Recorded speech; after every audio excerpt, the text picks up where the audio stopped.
నమస్తే. తెలంగాణలో లోకల్ బడి ఎన్నికల నోటిఫికేషన్ అయితే విడుదలైంది.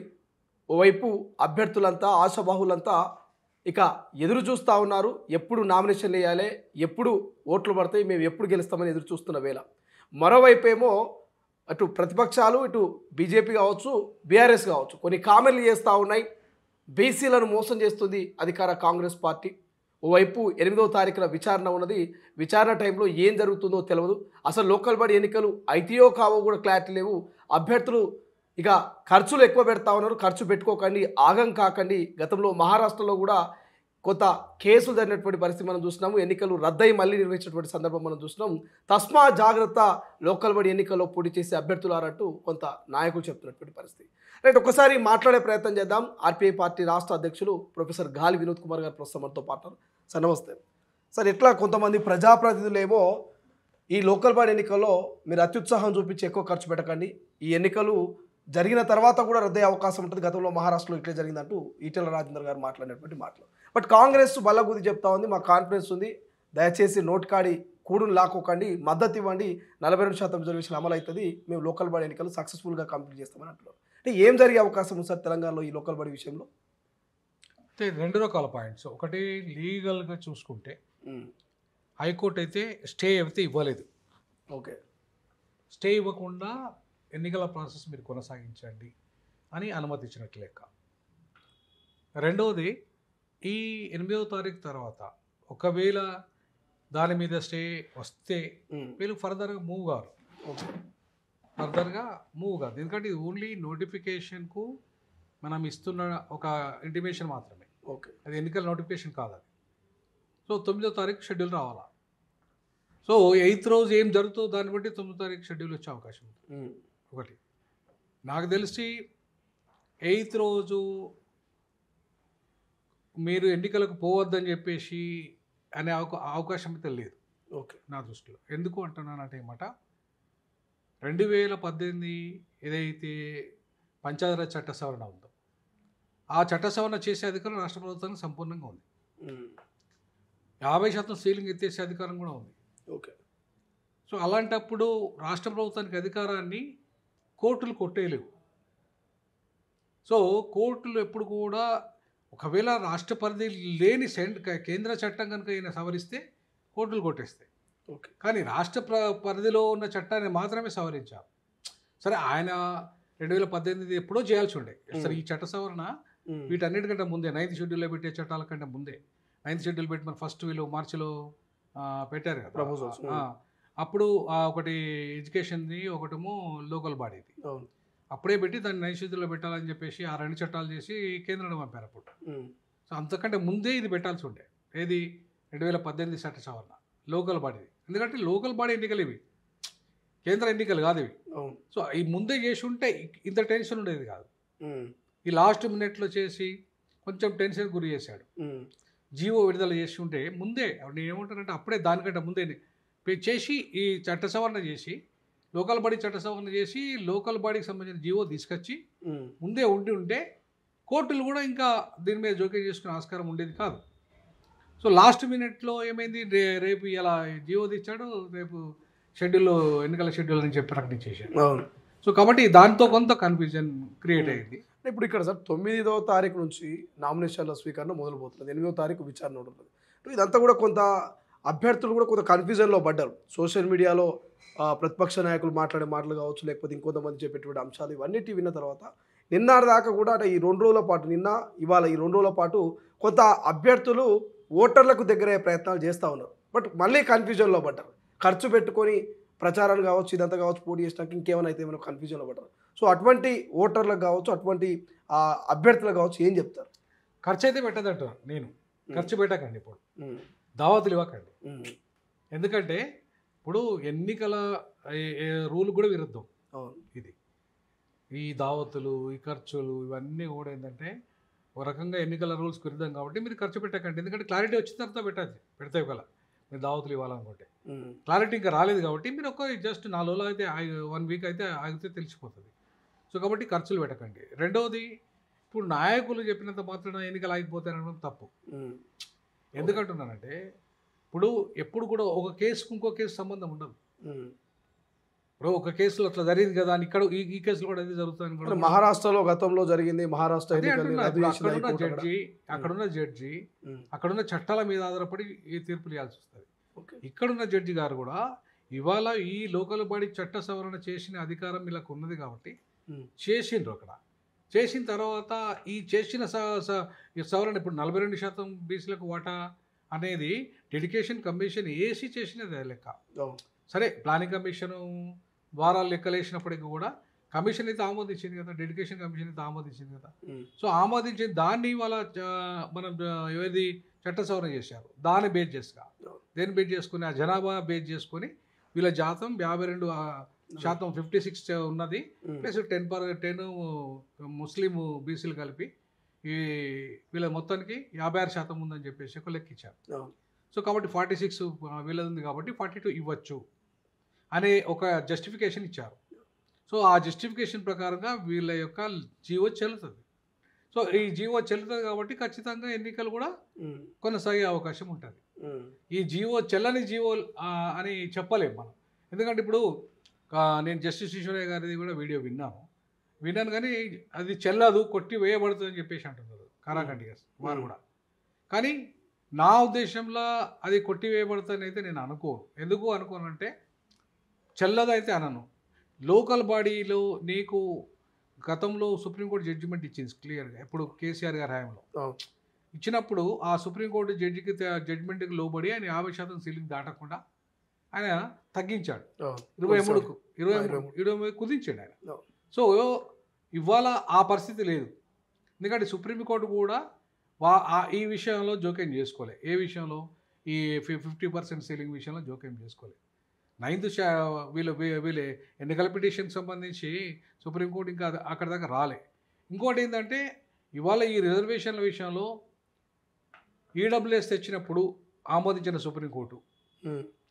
అది ఆర్థిక వెనుకబడి ఆధారంగానే రావచ్చు కాక, అవును. అవును. కానీ దానికి కూడా రిజర్వేషన్ల అంశం అనేది ఒక విద్యా ఉద్యోగ రంగంలో కొన్ని వర్గాలకు, అగ్రవర్ణాల పేదలకు అన్యాయం జరుగుతుంది కాబట్టి ఇవ్వాలనే ఒక దృక్పథంతో ఇచ్చిన దాన్ని ఆమోదించినప్పుడు అది సహజ న్యాయ సూత్రాలకు లోబడి పనిచేసినప్పుడు ఉమ్. ఇది కూడా సహజ న్యాయ సూత్రాలకు లోబడి పనిచేయాలి, ఈ 42% కూడా. ఓకే. కాబట్టి దాన్ని ఆమోదించిన సుప్రీంకోర్టు దీన్ని వ్యతిరేకించింది అనుకోండి, అది సహజ న్యాయ సూత్రాలకు విరుద్ధం. ఎందుకు?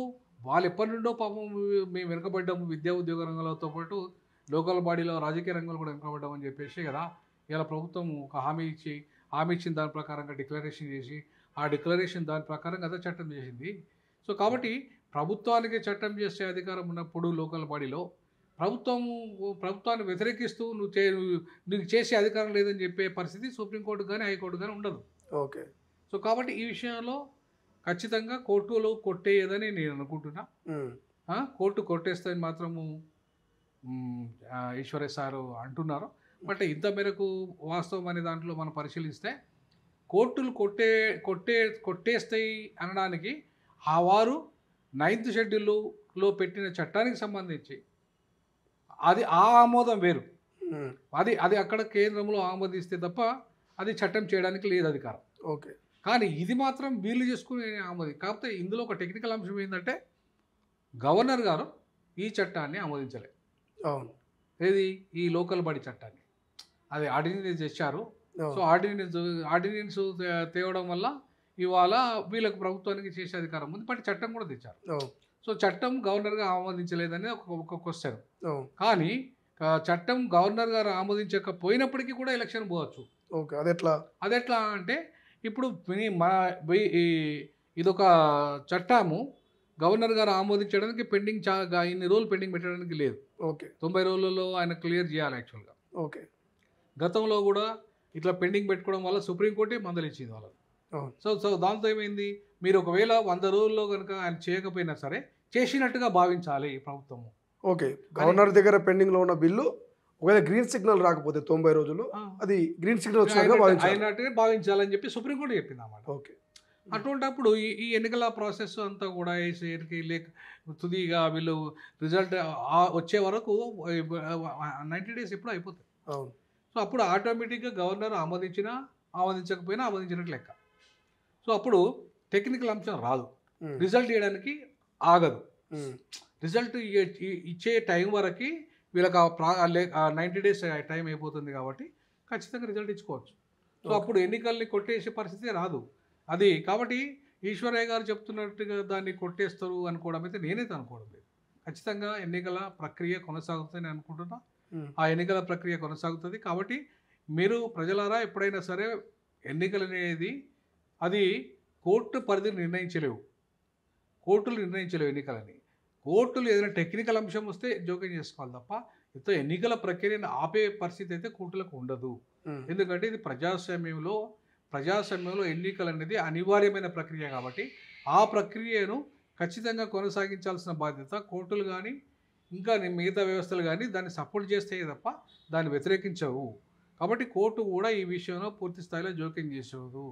కాకపోతే తుది తీర్పుకి లోబడి అంటే ఆ తుది తీర్పు వచ్చే లోపు ఈ 90 డేస్ పీరియడ్ కూడా అయిపోతుంది కాబట్టి అప్పుడు గవర్నర్ గారు ఆమోదించలేదు కదా చట్టం అనే దాంట్లో టెక్నికల్ అంశం కూడా కొట్టుకుపోతుంది. ఓకే సార్, అట్లా ఎన్నికలకి అడ్డంకి తొలగిపోతుందని నేను అనుకుంటున్నాను. సార్ ప్రధానంగా బడుగు బలహీన వర్గాల్ని పైకి తీసుకురావాలి, బీసీలకు 42% రిజర్వేషన్ కావాలి, విద్యా ఉద్యోగ రాజకీయాల వాళ్ళు పైకి రావాలనేటువంటి ఒక చర్చ అన్ని పార్టీలలో జరుగుతుంది.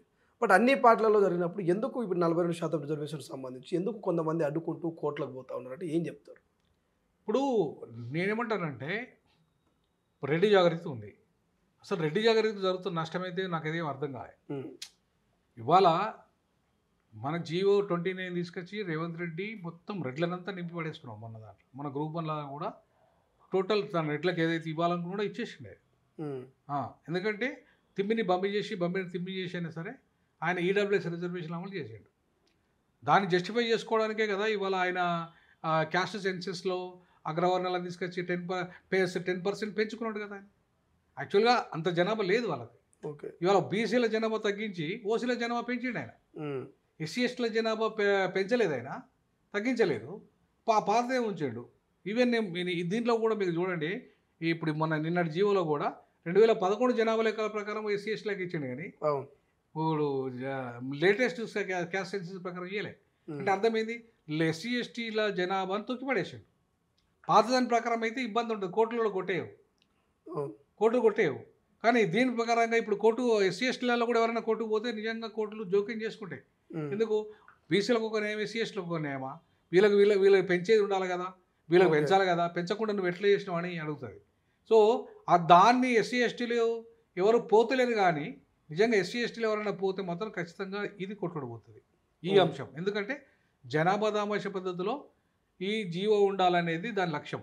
కానీ ఎస్సీ ఎస్టీలకు పెరిగిన జనాభా ప్రకారంగా ఇవ్వకుండా 2011 జనాభా ప్రకారం ఇచ్చిండి ఈ జీవోలో. అది చాలా తప్పు. కానీ ఇవాళ ఎవరన్నా ఆ కోణంలో పోతే మాత్రం పోతుంది. కానీ రెడ్డి జాగృతి కోణంలో మాత్రం ఇది కొట్టుడు పోదు.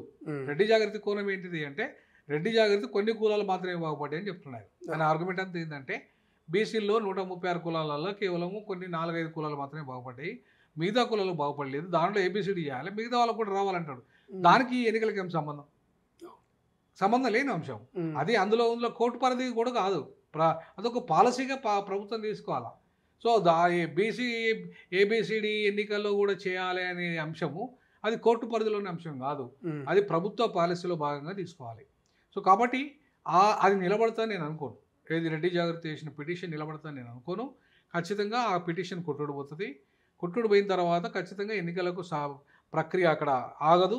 రెండవది ఏంటంటే ఆ చట్టాన్ని గవర్నర్ గారు ఆమోదించలేదని ఇంకొక అంశం వస్తుంది, టెక్నికల్ అంశం. కాబట్టి ఈలోపు గవర్నర్ గారు ఆమోదిస్తే పర్లేదు, ఎన్నికల ప్రక్రియ మొత్తం కంప్లీట్ అయ్యే లోపు కనుక గవర్నరు ఆమోదించినా ఒకటే, ఆమోదించకపోయినా ఆమోదించినట్టే అయిపోతుంది. కాబట్టి అప్పుడు రిజల్ట్ ఇవ్వడానికి కూడా ఎట్లాంటి అడ్డంకులు రావు. Right, thank you so much. ఇది మొత్తం మీద ప్రొఫెసర్ గాలి వినోద్ కుమార్ గారు క్లియర్గా చెప్తా ఉన్నారు. లోకల్ బాడీ ఎన్నికలకు ఎటువంటి అడ్డంకులు ఉండవు, ఖచ్చితంగా లోకల్ బాడీ ఎన్నికలు సాఫీగా సాగే ప్రయత్నం అయితే జరుగుతూ ఉంది, సాఫీగా సాగే అవకాశమే ఉందంటూ చెప్తా ఉన్నారు. సో మరి చూడాలి 8వ తారీఖున మరి హైకోర్టు ఏం చెప్తుంది, ఆ విచారణలో మరి ఎటువంటి అంశాలని లేవనెత్తబోతా ఉన్నారు, ఆ విచారణ తర్వాత మరి తుది తీర్పు ఎట్లుండబోతున్నది, ఏం జరగబోతుంది. మరి ఏదేమైనప్పటికీ ఎంతమంది చెప్పినా కొంత ఆశావాహువుల్లో అభ్యర్థులు మాత్రం ఇంకా కన్ఫ్యూజన్ ఉంది. ఖర్చు పెట్టాలా వద్దా, పోటీ చేయాలా వద్దా, ఏం జరుగుతుంది, ఏం జరగబోతుంది అని ఒక కన్ఫ్యూజన్ టెన్షన్ అయితే ఉంది. బట్ చూద్దాం హైకోర్టు ఎటువంటి తీర్పు ఇవ్వబోతుంది, మరి లోకల్ బాడీ ఎన్నికలు ఎట్లా పూర్తి స్థాయిలో కంప్లీట్ కాబోతున్నాయి తెలంగాణలోనే. పర్సన్ అజార్తో శ్రీశైలం, తొలి వెలుగు, హైదరాబాద్. అసలైన తొలి వెలుగు. ఫాలో వాట్సాప్ @తొలి వెలుగు official.